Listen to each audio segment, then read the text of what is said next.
मुख्यमंत्री माझी लाडकी बहीण योजनेबाबत महत्त्वाचे अपडेट समोर आले आहे। दररोज 4 ते 5 लाख महिलांची ई-केवायसी 1 कोटी लाडक्या बहिणींनी केली आहे। ई-केवायसीची मुदतवाढ मिळणार का असा महिलांकडून प्रश्न विचारला जात आहे। मुख्यमंत्री माझी लाडकी बहीण योजनेच्या सर्व लाभार्थी महिलांना 18 नोव्हेंबरपर्यंत ई-केवायसी प्रक्रिया पूर्ण करावी लागणार आहे, अन्यथा तुमचा मासिक हप्ता बंद होईल। मुख्यमंत्री माझी लाडकी बहीण योजनेच्या सर्व लाभार्थी महिलांना ई-केवायसी प्रक्रिया 18 नोव्हेंबरपर्यंत पूर्ण करायची आहे।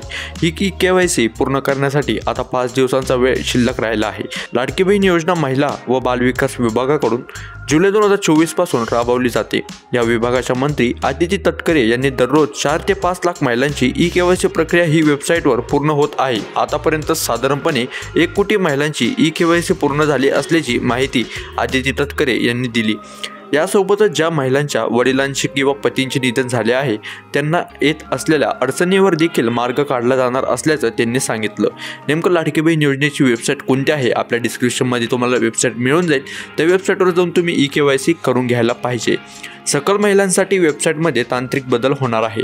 नेमकं बदल कोणकोणते होणार ते पण बघू। मुख्यमंत्री माझी लाडकी बहीण योजनेच्या वेबसाईटवर ई-केवायसी प्रक्रिया सुरू झाल्यानंतर ज्या महिला एकल आहेत किंवा ज्या महिलांच्या वडिलांचं आणि पतींचं निधन झालंय, ज्या महिला घटस्फोट आहे अशा महिलांना ई-केवायसी प्रक्रिया करता येत नव्हती।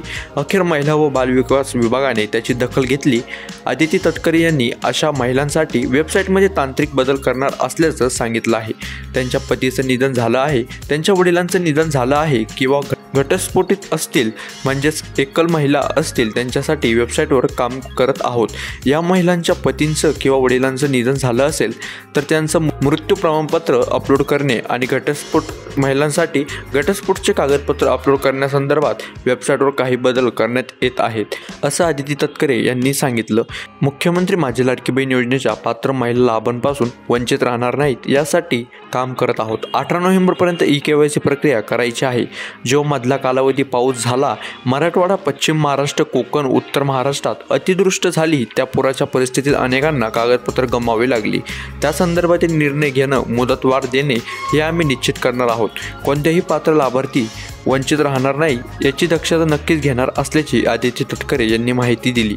दरम्यान मुख्यमंत्री माझी लाडकी बहीण योजनेच्या ऑक्टोबर महिन्याच्या हप्त्याची रक्कम लाभार्थी महिलांच्या खात्यात वर्ग करण्यात आली आहे। आता लाडकी बहीण योजनेच्या लाभार्थी महिलांचं लक्ष ई-केवायसी मुदतवाढीकडे लागले, पण आता ई-केवायसीची तारीख वाढेल का पाहणं योग्य ठरणार आहे। त्यामुळे आपल्या व्हिडिओच्या खाली कमेंट करून सांगा तुमची ई-केवायसी झाली आहे की बाकी आहे, आणि आपल्या डिस्क्रिप्शनमध्ये लिंक आहे, तुम्ही सुद्धा ई-केवायसी करून घ्या। आपल्या चॅनलला सबस्क्राईब करून टाका। व्हिडिओ जास्तीत जास्त महिलांपर्यंत शेअर करा, कारण की आपल्या चॅनलवर महत्त्वाचे video, latest news, latest update येत असतात, त्यामुळे लगेच जाऊन सबस्क्राईब करून टाका।